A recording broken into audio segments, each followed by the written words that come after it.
Welcome to another exciting episode from Marvelous Videos. I'm your host, Tia Ayer. Monsters 2010 plus Monsters Dark Continent 2015 Creature Explored. The 2014 British science fiction monster movie Monsters Dark Continent was written and co-directed by Tom Green and Jay Basu. It is the follow-up to Gareth Edwards' 2010 film Monsters. Despite Edwards' involvement as an executive producer on Monsters Dark Continent, neither philosophically nor artistically does the follow-up resemble his original. The monsters from Dark Continent, which takes place 10 years after the last movie's events, have moved to the Middle East. The U.S. military has established itself as an undisclosed Middle Eastern nation. It routinely carpet bombs the desert, leaving many enormous monster carcasses and horrendous losses among regular citizens. The military engages in a two-front war to confront the monsters rumbling across the desert and militias equipped with RPGs and improvised explosive devices. Before we go into our explanation, we have a very small request.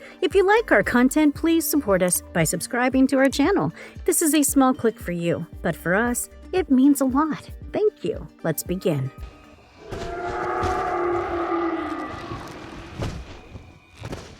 Six years ago, NASA discovered the possibility of alien life within our solar system. Monsters 2010. As we become increasingly aware that Monsters is not a straightforward exploitation film, it captures our interest. Gareth Edwards is the author and director of Monsters. All of the special effects were also made by him. A stunning, serene, poetic film that focuses more on settings than monsters. The movie starts out a little gimmicky, with an action scene like Cloverfield. Still, after that, it gets into the core plot and gradually develops the individual's emotional landscapes and the settings that they've encountered. Samantha Wyndon and Scoot McNairy play Andrew Calder in the narrative. Whitney Abel. He is an independent photographer. She is the boss's daughter, Calder. A NASA deep space mission crashes in Mexico, and alien life forms proliferate along the border with the United States, forcing Mexico's whole southern half into lockdown. While a wall rises along the American frontier, the military of the United States and Mexico fight to keep the monsters under control with airstrikes and defoliation. A U.S. Army patrol traveling through a community in the middle of the night is seen on camera with night vision at the beginning of the movie. The probe's tainted fragments alter the local biology, causing enormous changes that are deadly to adjacent populations, including mankind. Thousands have perished. The monsters have expanded to considerable sizes, and the U.S. military deploys jet fighters to combat them, but they are too deeply established in the nearby environment to be stopped. The American government constructs a massive wall along the border resembling a King Kong scene to keep the illness out. Some residents of the infected zone are adamant about staying put, while others can't wait to get out. A few days before the attack, the primary narrative line starts. The wealthy employer of Andrew working in Mexico hires Andrew to return Samantha to the United States. The two have a difficult time getting along because Andrew does not want to be a group leader, is troubled by his job because it requires him to only document the aliens' destruction instead of confirming the fact that the humans coexist with them, and is haunted by the thought of missing his estranged son's 6th birthday. While everything is happening, Samantha has a crisis in her own place in life, her connection with her dad, and her upcoming marriage. Their escort drives them to a meeting place in a pickup truck, and from there, a boat transports them downstream. For a brief period, the movie has an air of Herzog's A Queer, The Wrath of God, complete with the unsettling scene of a rickety ship stuck in a tree. Of course, the two start to fall for one another along the road, just like most man and woman pairs on risky journeys over to the unknown. Beyond the travel, not much else seems to happen, at least on the surface. They will be unable to travel by water or air after a few days, and they'll be required to wait 6 months until another opportunity opens up. Andrew is compelled to pay $5,000 when he gets to the dock to purchase Samantha a boat ticket to return to America. They have a drink that night and start to get to know one another. But when Andrew realizes that Samantha isn't engaged with him emotionally, he gets wasted and sleeps with a local girl. Samantha discovers Andrew with the girl when she wakes up and heads to his room to bid her goodbyes. She then exits, but because Andrew has her passport and he discovers that both his and her keys have indeed been taken, she cannot board the ship. The infected zone is the only way to get to America in a fair amount of time, Now that the ferry has been destroyed, Samantha must surrender her pricey engagement diamond to bribe them probably past the checkpoint. Little substance is included in Edward's writing, but it is not necessary. There is little dialogue, and character development is very minimal. However, the movie has a subtle nobility. Edwards, who also doubles as the cinematographer, uses standard video equipment to produce discursive images of the stunning Mexican countryside. They travel by boat across Central America, where they witness the aliens' devastation, but also the return of nature to these previously uninhabited areas. They are then shown how the life forms are terrorizing the earth and are threatened by one of the beasts while traveling in a convoy with armed guards. The pair's connection develops throughout numerous encounters, from camaraderie to love.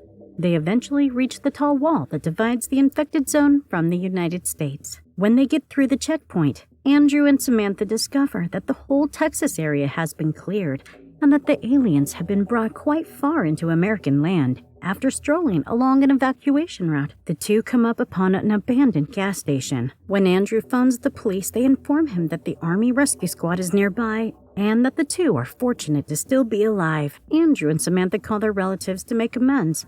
Andrew calls his father and Samantha calls her father. Monsters are required in a film with the title Monsters. However, at its spectacular climax, we learn that they shouldn't be referred to as monsters, but as beings. They come from Europa, a moon of Jupiter with a thin atmosphere of oxygen and perhaps an ocean underneath its surface. It's one of the top prospects for extraterrestrial life.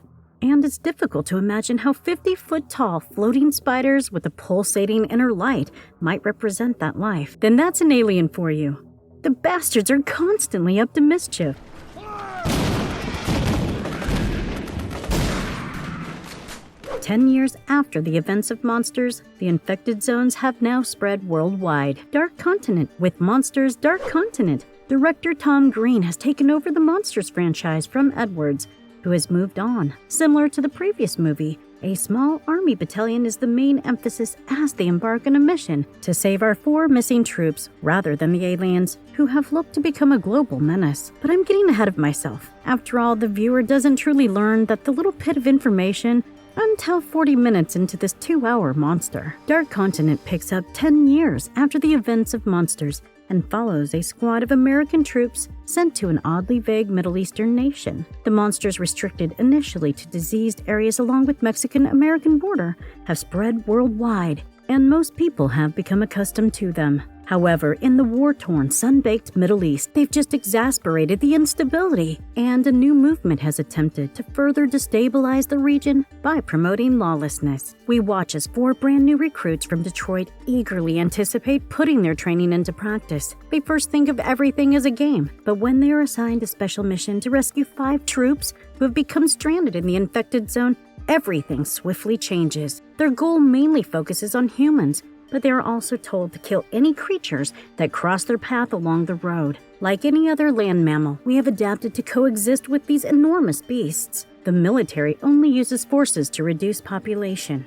The teenage soldiers set out on a life-changing expedition into the heart of monster country while venturing deep into the IZ. When they finally accomplish their aim, they have had to face the horrors of eliminating the extraterrestrial menace. If Monsters utilized its alien guests to address immigration, Dark Continent tries to do the same with the brutality of modern combat, as opposed to the first movie, which used monsters as metaphors in a relatively clever way. Men who turn become actual monsters in the heat of battle. That's a very, very common topic of a war film. One could believe that the movie could find an intriguing angle to take on the subject now that the alien life has been abruptly introduced. In contrast to other sci-fi films, Monsters Dark Continent is considerably more of a war film. It adheres to every genre cliché, including wild pre-deployment parties. The few ladies are almost exclusively G-string clad, hazy patriotism, and a half-hearted portrayal of post-traumatic stress illness.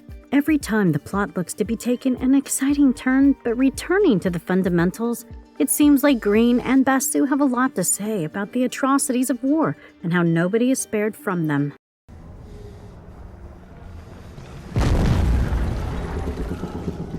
Monsters, the creatures. The alien beings of an undetermined origin known as the Monsters makes its appearance in the 2010 film Monsters and its 2014 follow-up, Monsters Dark Continent. Due to the monster's tolerance to dry environments, many more subspecies are shown in the last movie than in the first. Although there are many different subspecies and varieties of monsters, many of them have anatomical similarities. Each array of monsters has some tentacles on its body, many of which have a structure similar to that of a cephalopod. Depending on the habitat that they are situated in, several of these forms can develop into different sizes. These species evolved from Europa, which circled Jupiter in the Earth's solar system. A NASA space probe unintentionally tracked the creature's reproductive spores when life was found on the moon. To keep the public safe, humans became violently hostile towards these animals and tried to forcibly restrict them within quarantine zones. The film's ambitious narrative is finally realized thanks to Edward's extraordinary ability to evoke the wonder and beauty that he has been building towards. Life has its purposes, and I believe that that's to be the lesson. Motives seem to be quite general. Monsters might vary depending on who sees them. As we understand, Monsters is not a casual commercial film. It captures our interest more and more, and we anticipate looking at the aliens up close sooner rather than later. Let's claim that it's not a letdown when we do. Both hideous and strangely attractive they are. Nothing like them has ever been seen before. Additionally, their motivations are revealed in a scene that combines unusual tension with spooky lyricism. Tell me! Tell me! Why it's a must-watch. You must realize that this isn't your typical monster movie. You seldom ever see them, yet you can still sense their presence. We accompany the pair as they travel back from Mexico to the United States, accompanying them at every turn. Rather than moviegoers, we are more like traveling buddies.